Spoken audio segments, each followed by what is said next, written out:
آج محرم کا یہ مہینہ چل رہا ہے، اس کو آپ میری تنقید نہ سمجھے اور نہ ہی میں کوئی گستاخ ہوں. میں مولا امام حسین رضی اللہ تعالیٰ عنہ کا پیدائشی شہدا ہوں.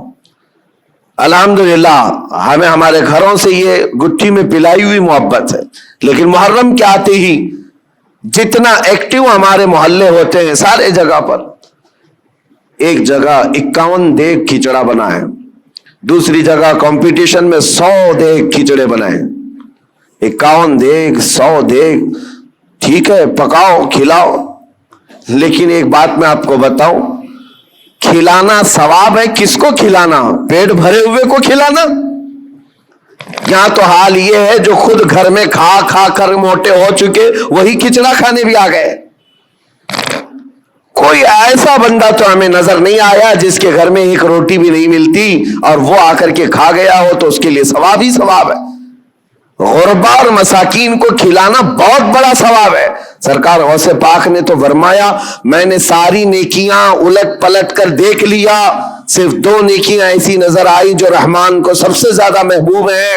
انہوں نے اپنے ملفوظات میں لکھ دیا ہے، فرماتے میں نے ساری نیکیاں چھان کر دیکھ لی، 2 نیکیاں جو سب سے زیادہ اللہ کو پسند ہے، ایک بھوکوں کو کھلانا، دوسرا ننگوں کو کپڑا پہنانا. لیکن یہ شرط بتائی کہ بھوکوں کو کھلانے کا مطلب یہ ہے کہ جو غربت اور افلاس کی وجہ سے کھا نہیں پاتا.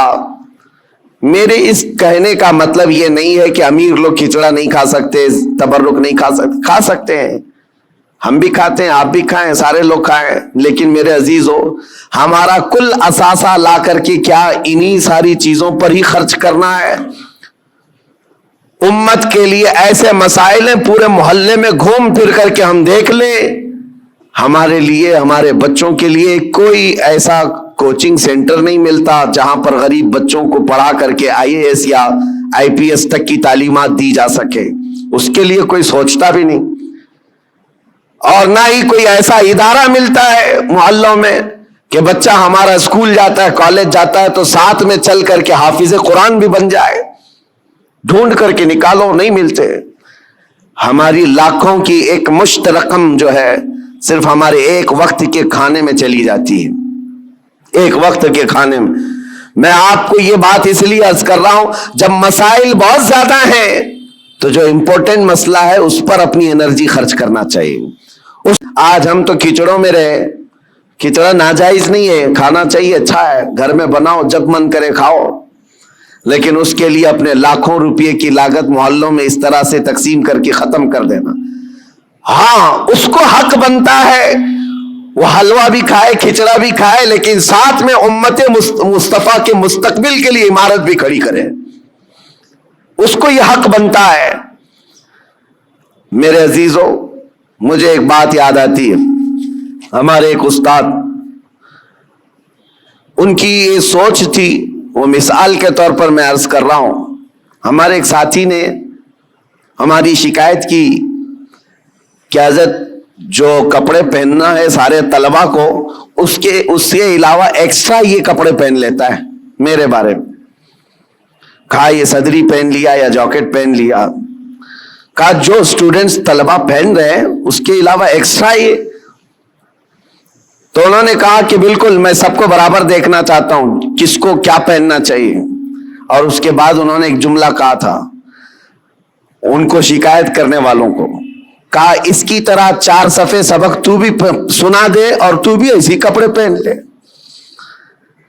ہاں اگر کسی کام میں تم پورے اترے ہوئے ہو اور دوسرا تمہاری دیگر ضروریات بھی پوری کر رہے ہو تو کوئی مسئلہ نہیں. میرے کہنے کا مطلب یہ ہے کہ آپ بڑی بڑی نیازیں کریں، لیکن اس وقت جب امت کی مستقبل کی ضروریات پوری ہو رہی ہوں پھر کھانا بھی کھلائیں، دیگیں بھی چڑھائیں، اچھا ہے، عرس بھی کریں. یہاں حالات تو یہ ہے کہ ہم یتیمی کے حالت میں آ گئے ہیں. آج میاں کتنے تو ایسے ہمارے مسلمان کپلز ہیں اپنے چھوٹے چھوٹے بچوں کو لے جا کر کرسچن اسکول کے باہر کھڑے کرتے ہیں اور ایڈمیشن کے لیے پاپڑ بیلنے پڑتے ہیں، اور ان کو کتنی مرتبہ وہاں پر عیسائی نن ہو کہ پادری ہو تانے مارتے ہیں، ٹانٹ مارتے ہیں. کتنی مرتبہ ایسی شکایتیں آئیں. لیکن کیا کریں، ایک جگہ پر مجھے خود یہ بات یاد آتی ہے. ہمارے مقتدی تھے ایک حاجی صاحب, اپنے 2 بچوں کو ایک بورڈنگ اسکول میں انہوں نے ڈالا تھا, 4 اور 5ویں کے بچے, سال کا 4 لاکھ روپے پے کر رہے تھے. اور ایک بار وہ مجھے ساتھ میں لے کر گئے دکھانے کے لیے کہ آئیں دکھاتا ہوں کتنا بہترین ہے, 45 ایکڑ میں بنا ہوا یہ بورڈنگ اسکول ہے, سب کچھ ہے. میں گیا تھا, ان کے مینیجر سے میں نے پوچھا کہ شیڈول کیا ہے آپ کا, بچوں کو کیسے آپ ٹریٹ کرتے ہیں. انہوں نے صبح 5 بجے سے لے کر رات کے 9 بجے تک کا پورا گھنٹے کا شیڈول بتایا. اس میں پوجا بھی ہے, یوگا بھی ہے, جاگنگ بھی ہے, سب ہے. میں نے پوچھا سارے بچے کرتے ہیں؟ کہا سب کرتے ہیں, چاہے ہندو ہو مسلم ہو, سب کو کرنا ہے یہ. اور جن کے بچوں کے لیے ہم گئے ہوئے تھے وہ سال بھر سے پڑھ رہے تھے. میں نے ان حاجی صاحب سے کہا وہ بڑے پرہیزگار ہیں, ایک نماز بھی قضا نہیں کرتے. ہم نے کہا ان کو آپ اپنے بچوں کو اتنی مہنگی پوجا کروا رہے ہیں, اتنی دور لے جا کر کے. تو خیر ان کو یہ بات لگی, لیکن انہوں نے جواب میں کہا ٹھیک ہے حضرت میں وہاں سے نکال لوں گا, ہمارا ہے کہاں جہاں میں اپنے بچوں کو ڈال لوں. یہ بھی تو سوال ہے, یہ بھی تو سوال ہے. ہم نے اپنے مستقبل, اپنے بچوں کے مستقبل کے لیے کوئی لایا عمل بنانا ہی چھوڑ دیا ہے. فکر کرو میرے عزیزو, آج ضرورت اس بات کی ہے. میں تو یہاں جب بھی آتا ہوں ہر بار آپ کے اراکین صدر صاحب بیٹھتے ہیں, اکثر یہی پلاننگ کرتے بھی رہتے ہیں کہ یہاں پر کچھ نہ کچھ کام ہونا چاہیے. لیکن یہ صرف پلاننگ میں ہی رہ گئے تو ہماری عمریں بھی پلاننگ میں چلی جائیں گی. کر جاؤ کچھ نہ کچھ, اس لیے کہ ہمارے بچوں کو جو پھل ملنے والے ہیں وہی انقلاب لائیں گے. اور الٹریسٹی اتنی بڑی ہوئی ہے, آپ جو دیکھ رہے ہیں نا ماحول کی خرابی, اکثر آ کر جو شکایت کرتے ہیں بچے نشہ خور ہو گئے, ماں باپ کے نافرمان, سب بہت کچھ ہے. لیکن سب کا علاج یہ ہے کہ ان کو علم دین اور علم دنیا سے روشناس کرائیں, اس لیے کہ علم تہذیب لاتا ہے, اخلاق لاتا ہے. اور علم نہ ہو تو جہالت کے پیٹ سے سب برائیاں جنم لیتی ہیں. ہر برائی وہ کر جاتا ہے جہالت میں. اور آج حالات ایسے ہیں کہ دوسری قومیں ہماری طرف دکھا کر کے یہ تانا مارتی ہیں. ابھی کل رات میں جس علاقے میں تھا لکھنؤ کے قریب, اور صبح لکھنؤ سے میں ابھی آ رہا ہوں, گئے پورا علاقہ مسلمانوں سے بھرا ہوا ہے. لیکن ایسا ہے کہ گاؤں میں جانے کے لیے کوئی کار بھی جا نہ سکے, اس طرح سے گڑھے بھرے ہوئے ہیں, اتنے گڑھے. اور پڑوس کے قریب میں چھوٹا سا گاؤں ہے نان مسلم, پکی سڑکیں, ساری چیزیں. اس پر بات کریں تو لوگ یہ کہتے ہیں یہ تعصب ہے حکومت کا, ان کے ہاں یہ سب ہو جاتا ہے, ہمارے ہاں نہیں ہوتا ہے. میرے عزیزو ہر جگہ ایسا نہیں ہوتا. بات صرف یہ ہے کہ تم نے جینے کا سلیقہ خود ہی بنا لیا ہے اپنے دماغ سے کہ ہمیں رہنا ایسی ہے. ہمارے محلوں میں ہمارے گھروں کے سامنے کوڑا کرکٹ کا ڈھیر پڑا رہے, کسی کو فرق نہیں پڑتا.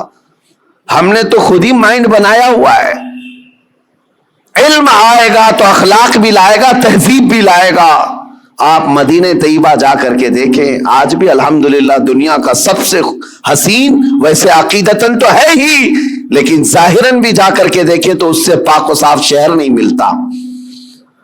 یہ نبی پاک صلی اللہ تعالیٰ علیہ وسلم کی وراثت ہے جو ہمیں وہاں آج بھی نظر آتی ہے. ارے گلیوں میں چلو تو بھی خوشبو آتی ہے.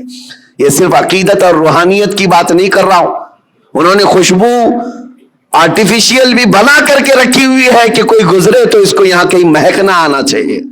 کیونکہ مدینے آئے تو بندہ یہ اخلاق لے کر کے جائے کہ میرے نبی پاک صلی اللہ تعالیٰ علیہ وسلم صفائی کے لیے اور کس قدر اپنی امت کو پاک کرنے کی فکر رکھتے تھے. آج یہ سب مسائل پر ہمیں انرجی لگانے کی ضرورت ہے, لیکن ہم کن چیزوں پر پڑے ہوئے ہیں. ہم تو چھوٹی چھوٹی سی باتوں پر, ارے 2 گھڑے پانی اگر ہم کو نہ ملے تو ہم تو پینچے چڑھا کر کے جھگڑے پر آ گئے ہیں. ہم کو اگر چھوٹی سی زمین کا مسئلہ ہو تو ہم 25 سال بھی لڑنے کو تیار ہیں.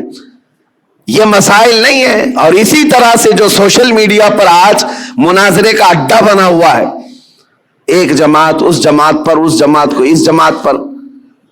اور ابھی ایک مولانا صاحب نے مجھ سے شکایت کیا, کہا کہ کچھ لوگوں نے ہمارے خلاف ایسا بیان کر دیا کہ اس مسجد میں نہ جائیں, یہ امام صاحب کے پیچھے نماز نہیں ہوگی.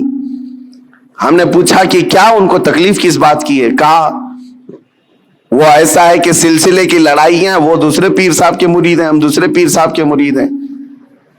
لیکن اس سلسلے کی لڑائی سے ہم نے پوچھا کیا وہ سنی ہے؟ کہا وہ بھی سنی ہے. آپ سنی، آپ بھی سنی ہے، اور دونوں اعلیٰ حضرت کے شہدائی ہیں.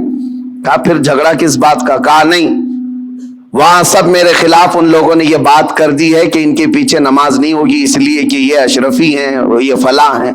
میں نے کہا یہ تو غنیمت ہے ان لوگوں کو، سوچے عیسائی تو نہیں ہے. اتنا تعصب بھرتا ہے تو جہالت سے بھرتا ہے. اور کن مسائل پر آج تم لگے ہوئے ہو؟ یہاں تو پوری آگ لگانے کے لیے درندے کود رہے ہیں اور تم اپنے آپس میں گریبان پکڑے ہوئے ہو. کیا آپ کو پتا نہیں ہماری پوری جینوسائیڈ کرنے کے پلان بنے ہوئے ہیں، نسل کشی، نسل ختم کرنے کے معاملات چل رہے ہیں. ہماری پوری ناگرکتا، ہماری سٹیزن شپ ختم کرنے کی بات، آئندہ چل کر کے ان کو ووٹنگ پاور تک نہ رہے، یہ پلان ہے سب چیزیں. وہ سب چیزوں کو چھوڑ کر کے ہم تو کن مسائل میں الجھے ہوئے ہیں.